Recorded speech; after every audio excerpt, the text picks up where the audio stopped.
கடலூர் திருப்பாதிரி புலியூர் சங்கரன் தெருவை சேர்ந்தவர் பூவராகவன். இவர் சென்னையில் உள்ள தனியார் நிறுவனத்தில் கணக்காளராக வேலை பார்த்து வருகிறார். கடந்த 29ஆம் தேதி இவர் தனது வீட்டில் இருந்து மோட்டார் சைக்கிளில் சென்னைக்கு புறப்பட்டார். இவர் புதுவை திண்டிவனம் சாலையில் சென்றபோது அவரை பின்தொடர்ந்து சென்ற 2 பேர் மோட்டார் சைக்கிளில் ஹெல்மெட் அணிந்தபடி வந்து அவரை வழிமறித்தனர். ஆனால் அவர் நிற்காமல் தொடர்ந்து சென்று கொண்டிருந்தார். மீண்டும் அவர்கள் 2 பேரும் அவரை மோதுவது போல மோட்டார் சைக்கிளில் சென்றனர். இருப்பினும் அதை கண்டுகொள்ளாத அவர் திண்டிவனம் புறவழிச்சாலை மொளசூர் அருகே சென்றபோது காரிலும் மோட்டார் சைக்கிளிலும் வந்த கும்பல் அவரை வழிமறித்து காரில் கடத்திச் சென்றது. பின்னர் பூவராகவன் மகன் ஹரிஷ் கேசவை தொடர்பு கொண்ட கும்பல், உன் தந்தையை கடத்திவிட்டோம், 1 கோடி ரூபாய் தந்தால்தான் அவரை விடுவிப்போம் என்று மிரட்டியிருக்கிறார்கள். ஆனால் ஹரிஷ் கேசவ் தன்னிடம் பணம் இல்லை என்று கூறியுள்ளார். அப்போது கேசவுடன் இருந்த பக்கத்து வீட்டைச் சேர்ந்த நண்பன் அஜித், தந்தையை அவர்கள் கொன்றுவிட்டால் நமக்கு தந்தை கிடைக்க மாட்டார், நாம் அவர்கள் கேட்கும் பணத்தை கொடுத்து விடுவோம் என கூறியுள்ளார். இதையடுத்து ஹரிஷ் கேசவ் வங்கி லாக்கரில் இருந்த 310 கிராம் தங்க கட்டியை எடுத்து அவர்களை தொடர்பு கொண்டு எங்கு வர வேண்டும் என்று கேட்டிருக்கிறார். அதற்கு அவர்கள் குறிஞ்சிப்பாடி அருகே உள்ள பெருமாள் ஏரிக்கரை பகுதிக்கு வருமாறு கூறியுள்ளனர். அதன்படி அங்கு சென்ற ஹரிஷ் கேசவ் மற்றும் அஜித் அவர்களிடம் 310 கிராம் தங்க கட்டியை கொடுத்துவிட்டு தந்தை பூவராகவனை மீட்டு வந்திருக்கிறார்கள். பூவராகவனை விடுவிக்கும் போது கடத்திச் சென்றவர்கள், போலீசிடம் சென்றால் சென்னையில் உள்ள உன் மகளை கடத்தி கொலை செய்து விடுவோம் என மிரட்டி சென்றிருக்கிறார்கள். இதனால் அதிர்ச்சி அடைந்த பூவராகவன் கடந்த 1 வார காலமாக இத்தகவலை வெளியில் சொல்லாமலேயே இருந்துள்ளார். வீட்டில் இருந்த தங்க கட்டி கடத்தல் கும்பல் கையில் இருப்பது குறித்து பூவராகவன் கடலூர் திருப்பாதிரி புலியூர் காவல் நிலையத்தில் திங்கட்கிழமையன்று புகார் அளித்தார். விசாரணையில் பூவராகவன் மகன் கேசவுடன் இருந்த நண்பன் அஜித் இந்த கடத்தலில் மூளையாக செயல்பட்டது தெரிய வந்தது. சிசிடிவி ஆதாரங்களை கொண்டு அஜித், சதீஷ்குமார், வினோத்ராஜ், ரேணுகா, விஜய் ஆகிய 5 பேரும் சேர்ந்து அவரை கடத்தி சென்றது தெரிய வந்தது.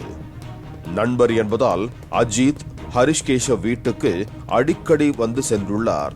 அப்போது அவர்கள் வீட்டில் பணப்புழக்கம் அதிகமாக இருப்பது தெரிய வந்தது. இதையடுத்து அவர்களிடம் இருந்து பணத்தை பறிக்க அஜித் திட்டமிட்டிருக்கிறார். இவர்களுக்கு ஆதரவாக யாரும் வர மாட்டார்கள் என்பதையும் அஜித் அறிந்து வைத்திருந்தார். இதையடுத்து பூவராகவனை கடத்தி பணத்தை பறிக்க அஜித் தனது நண்பர்களுடன் சேர்ந்து திட்டம் போட்டு கொடுத்து பூவராகவனை கடத்தி தங்க கட்டியை பறித்ததாக கூறப்படுகிறது. பூவராகவன் சார், நான் 3 மணிக்கு வண்டி எடுத்துட்டு மெட்ராஸ் போயிருந்தேன். மெட்ராஸ் போயிட்டுக்குள்ள என்னை வந்து ஒரு 2 வீலரும் பைக்கை வந்து ஃபாலோ பண்ணிச்சு. அது ஆஸ் யூஷுவலா நம்ம வண்டி பின்னால நம்ம போறோம், வண்டி பின்னால நிறைய வண்டி வருதுன்னு நினைச்சிட்டு நான் போயிட்டு இருந்தேன். நான் போய் முதல்ல பாண்டிச்சேரி இந்த மரக்கா இல்லை சார், அந்த சந்திரா ஏஜென்சில போய் பெட்ரோல் பிடிச்சிட்டு நான் மொட்டல் இதுக்கு போனேன். திண்டிவனம் ரோட்ல போயிட்டு இருந்தேன். போயிட்டு இருக்குள்ள அந்த போலீஸ் செக் போஸ்ட் தாண்டி, இந்த போலீஸ் இந்த டோல்கேட் இல்லை, போலீஸ் தாண்டி போன உடனே ஒரு நேரோ பிரிட்ஜ் ஒன்று இருக்கும். அதை தாண்டின உடனே இப்போ 2 பைக்கில் வந்த 2 பேர் என்னை இடிச்சானோ. இடிச்ச உடனே நான் வந்து ஒதுங்கி போயிட்டேன். மறுபடியும் வந்து ஒரு 10 ஃபீட் டிஸ்டன்ஸ் தான் இருக்கும், வந்து எட்டி அடிச்சானோ. அடிச்ச உடனே நான் என்ன பண்ணேன், என்னுடைய ஹெல்மெட் கீழே விழுந்ததால என்னால் முகம் மூடிச்சு. என்னால் வண்டியை கண்ட்ரோல் பண்ணிட்டு ஹெல்மெட் சரி பண்ணிட்டு நான் பயந்துக்கிட்டு வண்டி எடுத்துட்டு போயிட்டு இருக்குள்ள ஒரு 1/2 கிலோமீட்டர் டிஸ்டன்ஸ்ல என்ன ஒரு கார் வந்து என்ன வந்து மறைச்சு இதுதான் நடந்தது. இறங்கின உடனே நீ ஏன் வண்டியை இடிச்சுட்டு வந்தா, என்ன பதில் சொல்றாருன்னு. நான் வண்டி இடிக்கல, என்னதான் அடிச்சாங்க, நான் வண்டியை எடுத்துட்டு நான் வந்தேன், என் வண்டியில ஒன்றும் டேமேஜ் இல்லைன்னு சொன்னேன். இதுதான் நான் சொன்னது. உடனே என்ன பண்ணாங்க, தலையில அடிச்சுட்டு முகத்தை மூடி கையை கட்டி வண்டி தூக்கி போட்டாங்க. அவ்வளவுதான் நடந்தது. அது பிறகு என்ன நடந்தது ஏது நடந்ததுன்னு தெரியாது சார். என்ன 11 மணிக்கு மேலே என் பையன் வந்து விட்டு வந்தான். அவ்வளவுதான் தெரியும். வண்டி டூ வீலர் எனக்கு வந்து ஒரு ஆப்ரேஷன் இருக்கிறதால நான் டூ வீலர் தான் போக முடியும், கார்ல தான் போக முடியும். பஸ்ல போனாக்க ஜர்னி வந்தாக்க அடிக்கடி இறங்கணும்.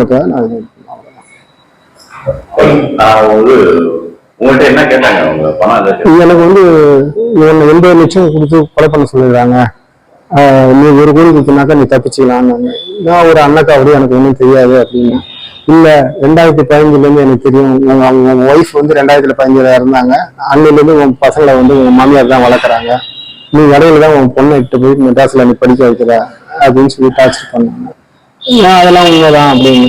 அப்படி இருக்குள்ள உன்கிட்ட பணம் இருக்கு நீ கொடுந்தாங்க. என்கிட்ட பணம் 10 பைசா கிடையாது, 8 மாசமா உன்னை நான் தேடிட்டு இருக்கேன், நீ பணம் கொடுத்தாதான் நான் உன்னை வருவேன், என்கிட்ட 10 பைசா பணம் கிடையாது அப்படின்ட்டு அந்த தாயா பண்ணேன். போட்டு அடிச்சாங்க, மேல போட்டு உட்காந்தாங்க, கழுத்தை போட்டு விரிச்சாங்க, எல்லாம் பண்ணாங்க. நான் ஒண்ணுமே பண்ண முடியாது, நான் என்னால பேச முடியல, ஒண்ணும் இல்லை, மயக்க நிலையில இருந்தேன். அதன் பிறகு என்ன நடந்ததுன்னு தெரியாது. ஆனா கையும் கட்டிட்டாங்க, வாயும் கட்டிட்டாங்க, வாழ்க்கையும் மூடிட்டாங்க. அதான் எனக்கு தெரியும். என் பையனுக்கு இன்னும் காலையில வந்து ஒரு 6-7 மணிக்கு போன் வந்துதான் வந்த உடனே பணம் வந்து 1 லட்சம் கொடுத்தாங்க, என்கிட்ட ஒரு 10 பைசா கூட கிடையாது அப்படின்னு சொல்ல பிறகு அவன் என்ன சொல்றான், பேங்க்ல இருந்து போயிட்டு என் லாக்கர்ல ஒரு கோல்டு பிஸ்கட் எடுத்துட்டு வந்து வந்துருக்கான். எடுத்துட்டு வந்த உடனே என்ன பண்றான், அதை வச்சு கொடுக்குறான் அப்படின்றான். அந்த அஜித் இருக்கிறான் அந்த நேரத்துல என்னைக்கு யூஸ்வலா வராதவன் அவன் வந்து பிஃபோராவே வந்திருக்கான். அன்னைக்கு போன் வர்றதுக்கு முன்னாடியே வீட்டுக்கு வந்திருக்கான். வந்த உடனே என்னடான்னு கேட்டிருக்கான். இந்த மாதிரி உடனே அந்த போனை என் பையனை பேசக்கூடாது, அவனே பேசிருக்கான். வாங்கி பேசிட்டு பிஸ்கெட்டை வாங்கிட்டு அவனே வீடு வீடுன்னு போயிருக்கான். அதான் தெரியும் சார். அப்ப என் பையன் வந்து சொன்னான், இவனை வந்து எல்லாத்தையும் வந்து என் பையன் வந்து என்ன பண்ணி என் வீட்டுக்கு வந்து வீட்டுல வந்து சொன்னான், நீ யாரை கேட்டுப்பா பிஸ்கெட் எடுத்த, நீ வந்து போலீஸுக்கு என்ன, இல்லப்பா இந்த மாதிரிப்பா நடந்துச்சு அப்படின்னா. சரி எது வந்தாலும் பாத்துக்கலாம் விடுன்னா. ஆனா நான் என்ன உடவுல என்ன தலையில அடிச்சானோ, என்ன 4 பேரும் சேர்ந்து அடிச்சானோ, என்ன அடிச்சானோனாக்கா, நீ போலீஸுக்கு போனீங்கன்னாக்கா உன் பிள்ளைய வந்து நைட்டே தூக்கிடுவான்னாங்க பொண்ணை. அதனாலதான் நான் ஒன்றும் சொல்லாத நான் போலீஸ் ஸ்டேஷன் போகாது. அதுதான் அப்படி வந்து என்னால முடியலங்கும் போதுதான் நான் வந்து கொஞ்சம் போலீஸுக்கு ரிப்போர்ட் பண்ணுவேன் எனக்கு. ஆனா இந்த குறுகிய காலத்துல இந்த போலீஸ் எனக்கு வந்து செஞ்சு கொடுத்த நன்றி எனக்கு நான் பெருசா மதிக்கிறேன். இல்ல சார், என் வீட்டுல அந்த பையன் வந்து அந்த அஜித்ன்ற பையன் என் வீட்டுல என் பையன் என்ன சாப்பிடறானோ அதே சாப்பாடு தான் சாப்பிட்டு பாரபட்சம் வந்து எனக்கு எங்க வீட்டுல கொடுத்துருந்தாங்க. ஆனா அந்த பையன் இந்த அளவு செய்வாங்க எதிர்பார்க்கல. அதுதான் ரொம்ப கஷ்டமா. இவை எதுவும் தெரியாதது போல அஜித் ஹரிஷ் கேஷவுடன் இருந்து கொண்டு நகையை வங்கி லாக்கரில் இருந்து எடுப்பது, அவருடன் சேர்ந்து கடத்தல்காரர்களிடம் கொடுப்பது என அனைத்து நடவடிக்கைகளிலும் ஹரிஷ் கேசவுடன் இருந்துள்ளார். அவ்வப்போது இங்கு நடக்கும் விவரங்களை கடத்தல்காரர்களான தனது நண்பர்களுக்கு தெரியப்படுத்தி வந்ததும் தெரிய வந்தது. இதையடுத்து பூவராகவனை கடத்தி தங்கக்கட்டி பறித்த வழக்கில் அஜித், சதீஷ்குமார், வினோத் ராஜ், ரேணுகா ஆகிய 4 பேரையும் போலீசார் கைது செய்தனர். தலைமறைவாக உள்ள கூட்டாளி விஜயை போலீசார் வலைவீசி தேடி வருகிறார்கள். பூவராகவன், அதாவது சங்கரநாயுடு தெருவை சேர்ந்த, திருப்பாப்புலியூர் சங்கரநாயுடு தெருவை சேர்ந்த பூவராகவன் வந்து காவல் நிலையம் வந்து தன்னை 29ஆம் தேதி தன்னை ஒரு 5 நபர்கள் கடத்தியதாகவும், கடத்தி தன்னுடைய மகன் மூலம் ஒரு 315 கிராம் நகையை கொடுத்துவிட்டு தன்னை மீட்டு வந்ததாகவும் அந்த நபர்கள் மீது நடவடிக்கை எடுக்க வேண்டி ஒரு புகார் மனு கொடுத்திருக்கிறார். அதன் பேர்ல வந்து துணை கண்காணிப்பாளர் ரூபன்குமார் மற்றும் ஆய்வாளர் சந்திரன் மற்றும் உதவி ஆய்வாளர் கார்த்திக் கணேஷ் மற்றும் SSI ரமேஷ் தலைமையில் அவர்கள் தீவிர விசாரணை செய்திருக்கிறார்கள். செய்திருந்து தீவிர விசாரணையின் பேர்ல வந்து திருப்பாப்புலியூர் மற்றும் ஓட்டி பகுதியை சார்ந்த இந்த 4 நபர்கள், ஒரு பெண் உள்பட 4 நபர்களை வந்து இப்ப கைது செய்திருக்கிறார்கள்.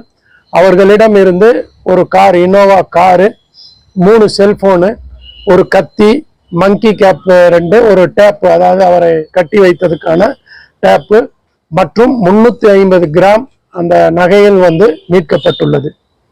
விசாரணையில் என்ன தெரிய வருதுன்னா, இந்த பூவராகவன் என்பவர் சமீபத்துல தனக்கு சொந்தமான இடத்தை விற்று பணத்தை வந்து வைத்திருக்கிறார்.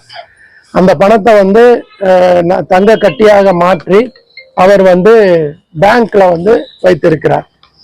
ஸோ இதை தெரிந்து கொண்டு அவர் பக்கத்து வீட்டு நபரான அஜித் என்பவர் தன்னுடைய நண்பர்கள், அதாவது சதீஷ், விஜய், வினோத்ராஜ் மற்றும் ஒரு பெண்மணி ரம்யான்ற ஒரு பெண்மணி, இவர்களுடன் சேர்ந்து இவரை கடத்த திட்டமிட்டு இந்த வேலையை செய்திருக்கிறார்கள். அதாவது 29ஆம் தேதி அன்று இவர் பொதுவாக பூவராகவன் வந்து காலையில் ஒரு 2 நாளைக்கு அங்கே சென்னை போயிட்டு அவங்க பெண்ணு அங்கே இருக்கிறனால பார்த்துட்டு 2 நாள் அங்கே இருந்துட்டு திரும்பி இங்கே திருப்பாப்புலியூர் வீட்டுக்கு வருவார். இது ரெகுலராக அவர் வாரம் போயிட்டு வர்றது.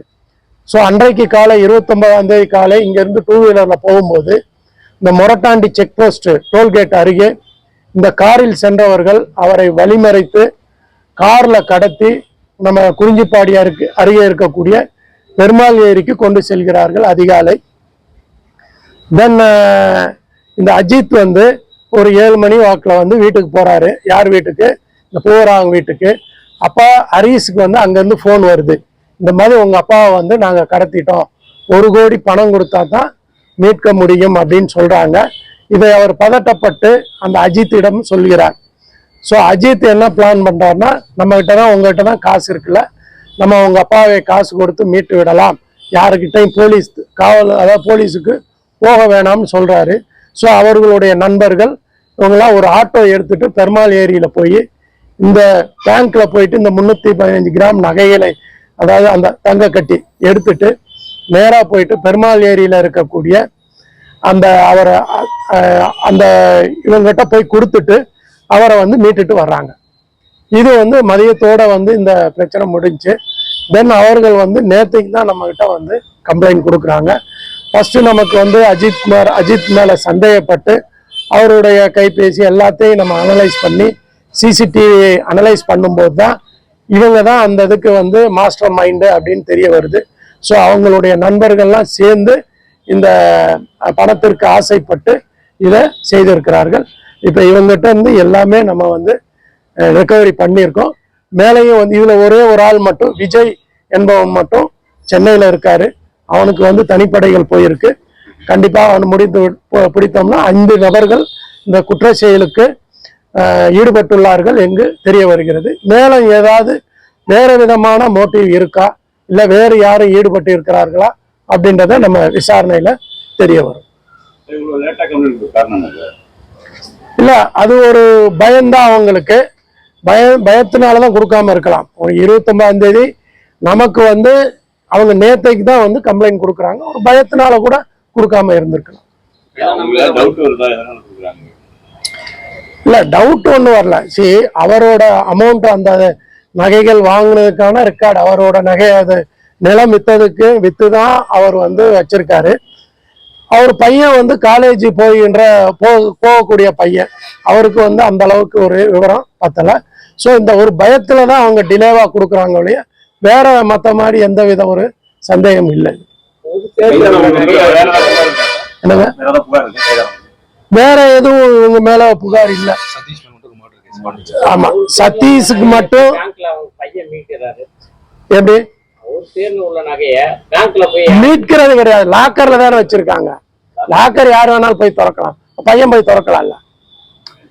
அதாவது அடகு வைக்கல, நீங்க அது புரிஞ்சுக்கணும். லாக்கர்ல போய் வச்சிருக்காங்க, வீட்டுல வச்சா இதாகட்டு லாக்கர்ல தான் வச்சிருக்காங்க. இதுல இந்த சதீஷ் என்பவருக்கு மட்டும் பாண்டிச்சேரியில ஒரு கொலை வழக்கு இருக்கு.